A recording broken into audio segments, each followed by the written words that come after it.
A national honor for 2 elementary students brings a day of science fun to their school.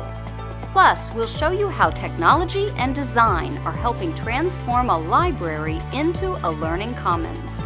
Elementary students get a head start on life skills by interviewing for a job at their school.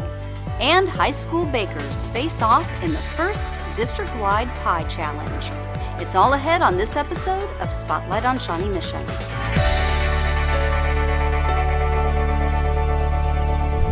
Welcome to Spotlight on Shawnee Mission. I'm your host, Leanne Neal. Kudos to some young researchers at Rosehill Elementary. They've been honored in a national science competition.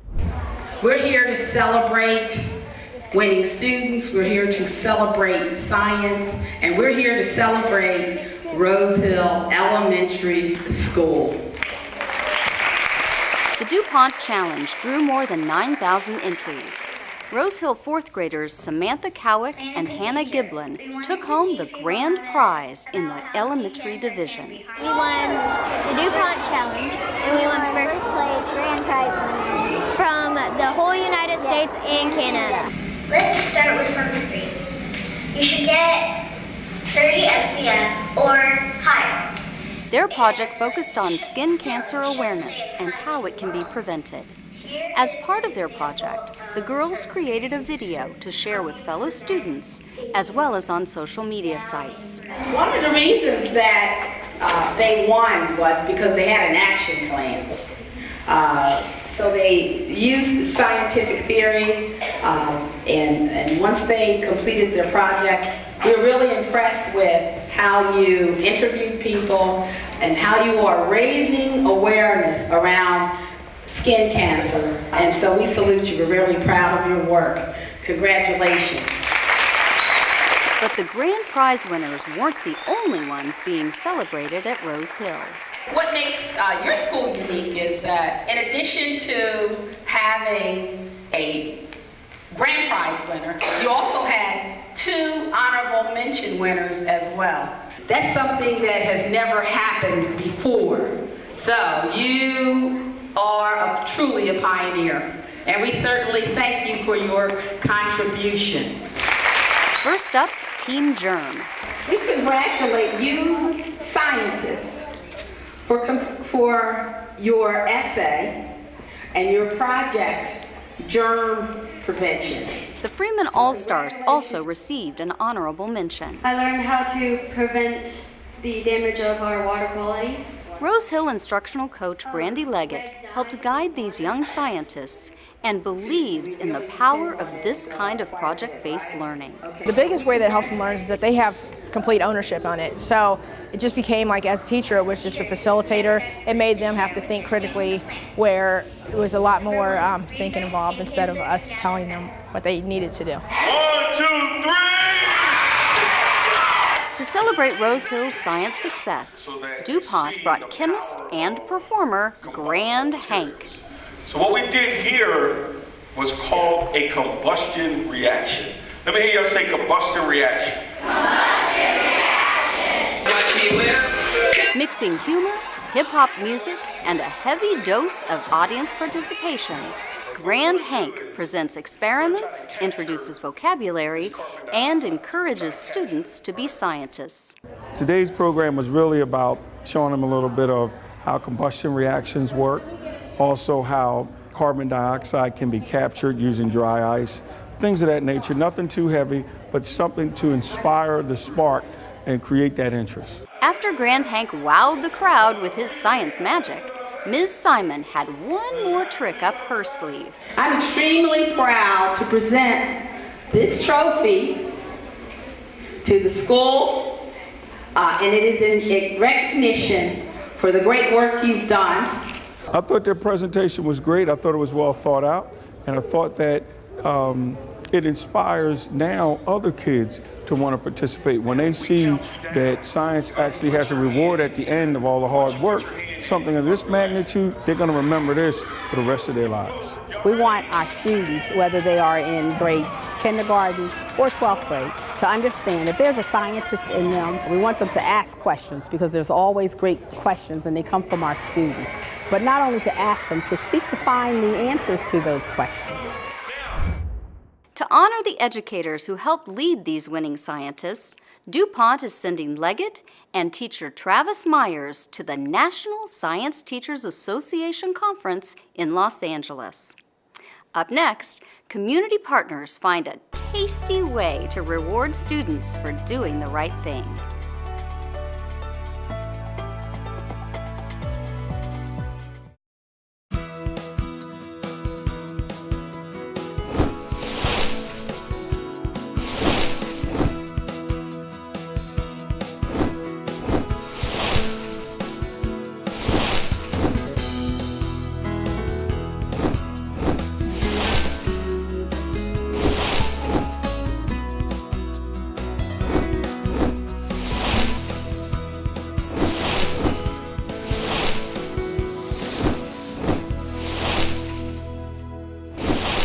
Hi, my name is Afan, and I read Life on Mars by Jennifer Brown. The story is about a boy named Artie.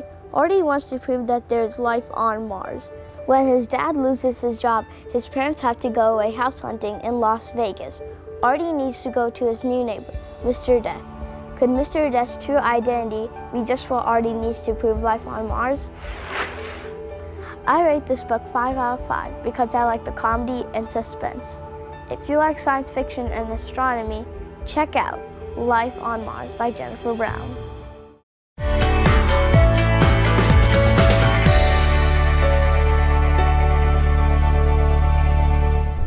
Welcome back. Do you remember your first job interview?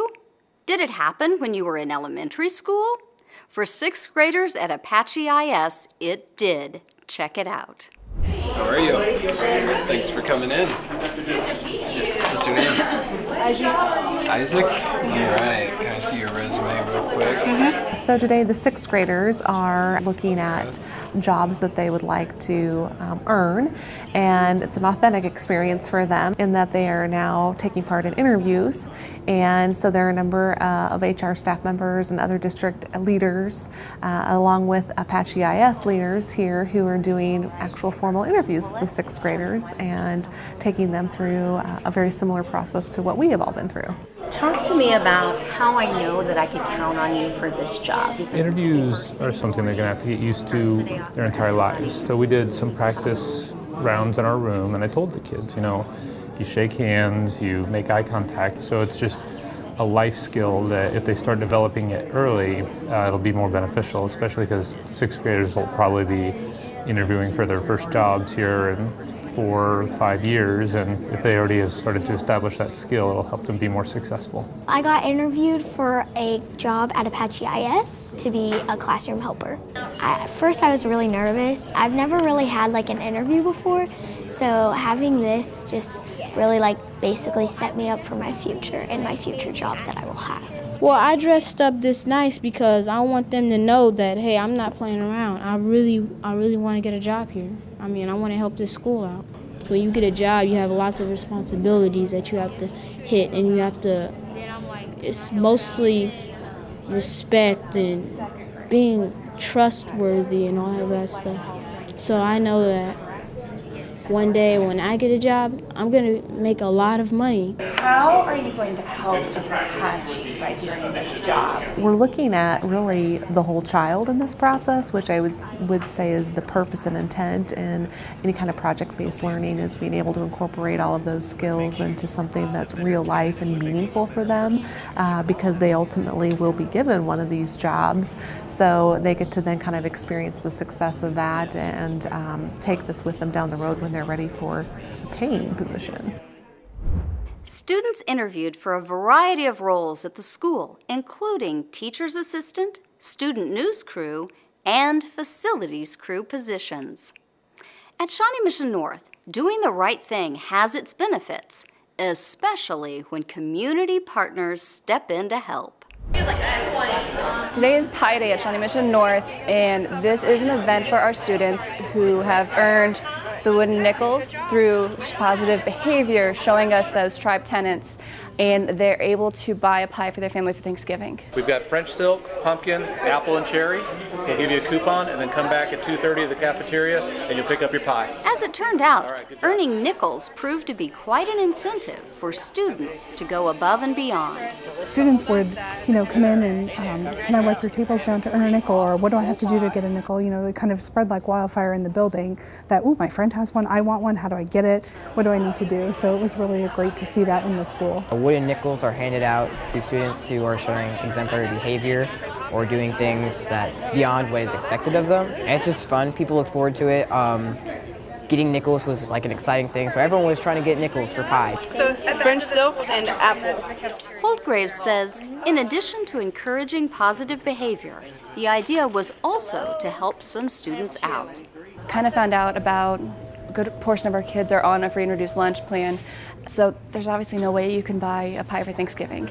And we kind of sat down like, okay, what could we do to help give those kids something special, that extra treat? So she called on some special community partners with pie power, and they came through, donating more than 250 pies. Just being part of the community and giving back in some small way, or just getting to be a part of it. I gotta tell you, this just feels good. It's great to be a part of this. A few years ago, they came to me and asked me if I wanted to get involved with Pi Day. And of course, if you say pie to me, you know I'm going to get involved. So it's really great what Angela's doing for the students at Shawnee Mission North. Holtgraves special education students are also an integral part of Pi Day's success. They're awesome. They actually have helped through almost the entire process. They picked the pies, they picked our poster design, they helped me decide how many coins the value should be for the pies. They've really been involved through the whole thing, and then as soon as they finish lunch, they'll be up here to join us for a few of them, and they'll help collect the coins and hand out pies. Work with our transitional students for our vocational class. So we do in-building jobs, and this gives that real-life application. The kids are very much enjoying it. They're excited. They couldn't wait to work it. But Pi Day isn't the only chance for these students to hone their job skills. Once a week, they operate the North Nest, where students can redeem their wooden nickels for items like North gear and gift cards. It works on socialization with their peers. It works on teaching job skills, kind of how would it feel to work in a shop.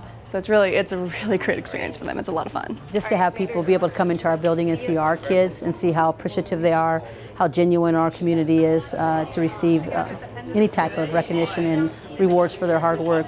I think that will go a long way out there for other people to know the great things that are happening at Shawnee Mission North.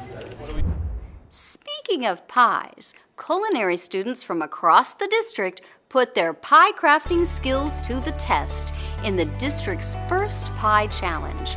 Coming up, we'll find out which high school won bragging rights. Plus, high school students share their love of robotics with the next generation of engineers when Spotlight on Shawnee Mission returns.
Welcome back. The elementary students were looking to learn the ropes of robotics, and who better to teach them than members of Raider Revolution Robotics at Shawnee Mission South. Do we have any water on? We're doing a Lego robotics class for 4th and 5th graders to raise money for a robotics team. And so we're teaching them about Lego Mindstorms and NXT robots. So we have various challenges for them to do and build robots to do them. Okay, so what happened there? It went backwards. Yeah. So what do you need to do? So we need to turn it the other way. For one test, we attached a long pole across it so we could knock down an expo marker that had to go there. And then we also did it where they upgraded the challenge and we had to go around a textbook. Now we are trying to figure out follow a line. Follow a white line with this color sensor right here. Oh, you just got it. Good job. So they're learning how to program. They're learning how to build a robot through Lego's robots. And they're also learning how to work with each other, test ideas, and to fail, and then to learn from their failure and to do something different. Okay, ready, go. And it's important to learn to use that mind share to say, hey, if this didn't work, what will work differently? What do I need to change? What do I need to adjust? Maybe I need to do it completely different and start over. We're programming robots to make it go around the textbook and knock over the marker. Yeah, and so we're working on turning it right now. It's kind of hard. You have to do a lot of different turns. And so, Right now we have 5 different programs to make it go around the book. And we're not even halfway there yet, so it's taken a long time to try to get it to turn. We turn it too much, guys. It's great to watch them test an idea, to program it, and then realize, that didn't work, and then they do something different and it does. You learn what not to do, I guess, and how far it needs to go. You learn if you do it 3 rotations and it goes too far, then you would do 2 rotations, and then you just keep narrowing it down until you get it right. Go back. Come back. Technically it worked. You gotta touch that line. We are teaching these younger kids how to use Lego robots to kind of prepare them to either join high school robotics and kind of teach them how to use technology. They're really creative. They were able to figure out problems faster than I was in a lot of cases, and so it's good to see them succeed. While the elementary students learn the basics of robotics, along with some perseverance, Smith says camp helps the high school mentors too. It's kind of reliving where they were younger, so it's the excitement of seeing somebody turned on by the robotics environment, either the software side or the hardware side. It also helps them learn to communicate more. Engineering types don't always are the best communicators, so it kind of puts them in a box where they have to talk, they have to share ideas, they have to be collaborative. Today it seems like all the kids are enjoying it. Everyone's working together and everyone is being as a team to figure out, this needs to happen. And they're all working together, which is great and which is one of the goals for the camp today. The robotics camp also raises funds for the Raider Revolution Robotics team, which begins competition in January. Technology is the driving force behind another district initiative.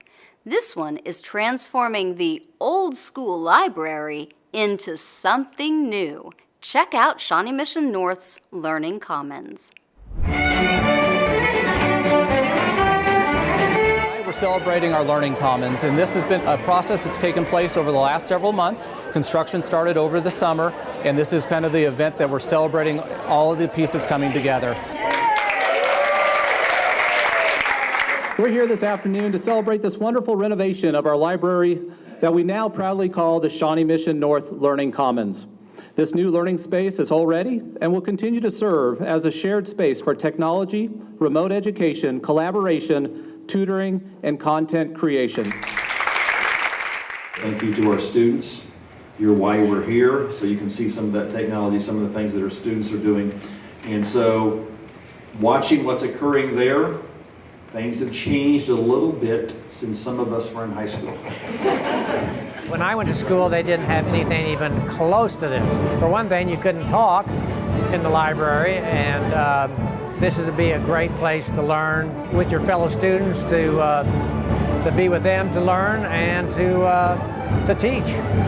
As we have more technology in the hands of our students with the one-to-one initiative, the idea of books being readily available in a library is something of the thing of the past, because today the students have all of the access right there in front of them. So by providing this worker space for them, they have a chance to work together, to work with their technology, to share and collaborate with their peers, and then share those ideas with more people outside of the classroom. And so what we're doing here is not only showing other people what we know and what we've learned, but we're giving them a chance to learn something in the process. We did a medical science presentation, and it was a skit. We demonstrated the life of Louis Pasteur, and we demonstrated also how we can integrate technology into our education system. There's so much more resources for us to use to help our education. Tonight has just been a very big celebration for us, and it's been an opportunity for our students to share all the knowledge and all the things that they've learned in the classroom and put it to use in a public setting.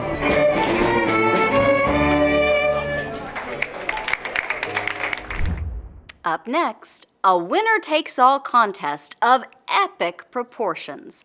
Which high school baking team will be crowned the first Best Pie Challenge champion? The answer is straight ahead.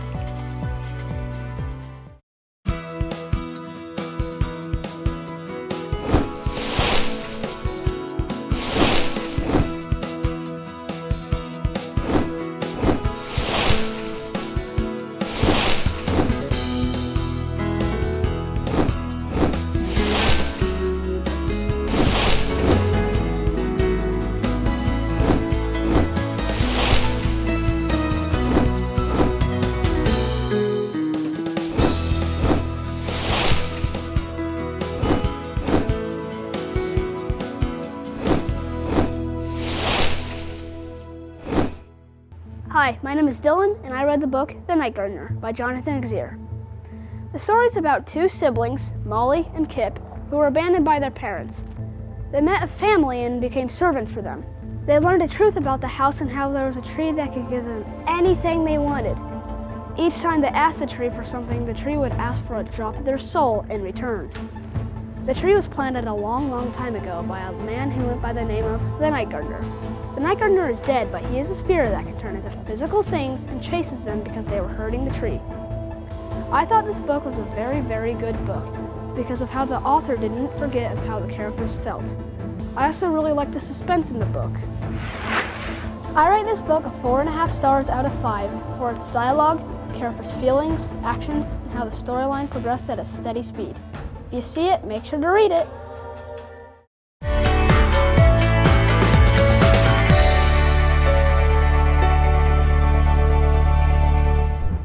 Welcome back. Who bakes the district's best pie? That was the challenge for teams from all Shawnee Mission high schools in the district's first head-to-head pie competition.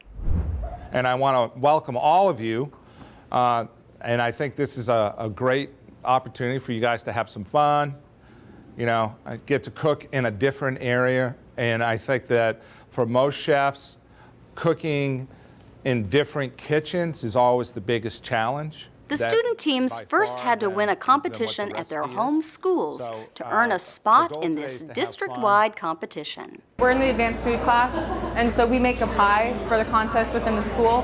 And then if your pie won that preliminary round, we came here to make a pie for Broadmoor. Using the district's culinary kitchen at the Broadmoor Bistro, the teams had about an hour to make either a pumpkin or an apple pie. Your pie recipe, your ingredients, they're all bulk.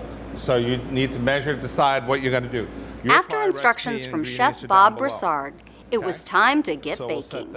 If you have any questions about anything, just ask, okay? And I'll be glad to help you in any way that I can. But I can't taste anything or critique anything. Not till the end, anyways. The Shawnee Mission East team went with a caramel apple pie. I think the pie looks good. I'm hoping it turns out good and tastes all good, but I saw the other groups making their pies. They all look really good, so I think it's going to be a good competition. We chose pumpkin, and we're one of the few that actually chose pumpkin, if not the only. And we actually made a vanilla pumpkin pie with cinnamon on top and then a garnish of like a pastry, like flowers and things. So that was kind of difficult. But then I hope that like that makes it look better, kind of, being the only pumpkin with its like own garnish. It's fun. It's kind of hectic. It's nervous, just figuring out how our pie's gonna turn out. We made an apple pie, so we did a 2-crust pie, so one on the bottom and one on top of all the pie, and then we put cinnamon and sugar on top of that. So it should be really good. So I'm excited. It's good. It's kind of hard doing it in such a small space with so many people around you, but we made it work. I like it. It's fun. I think it's fun and good opportunity for schools. I hope the students take away a good sense of teamwork and a good sense of camaraderie amongst schools and some good cooking skills as well. Pie number 1, the number is 3. When the baking was complete, a panel of judges carefully rated each pie in several areas. Pies should have aroma, they should have an eye appeal. On an apple pie, the crust is important, that it's cooked thoroughly all the way through. The bottom crust doesn't necessarily need to be flaky, but the top does. There should be some type of garnish on a pie, usually either egg wash milk or sugar to enhance the color on it. Pumpkin pie is a little bit different. Pumpkin, you need to have a flaky crust. You also, it's a custard-based pie, so you want to make sure that you don't overcook the pumpkin, eggs, and milk in the filling, and that's where you'll see crack. One of the judges, State Representative Stanley Fraunfelter, said there were a couple of reasons he was happy to help. Number one, I like sweets and apple pies, and plus it's a good time to meet some of the kids and what they do and help them out. Really, our big picture is that we were really trying to focus on helping students develop those skills that they'll need in the future, things that can help them stay connected to school. We recognize that some of our elective classes, like a foods class or like the culinary program, is going to make students want to come to school because this is their passion. And then beyond that, developing those skills that they can take beyond high school. So students that go to the bistro, a lot of them will go on to work in restaurants, they'll become chefs. A lot of them they'll work in the baking world. Chef Bob does baking.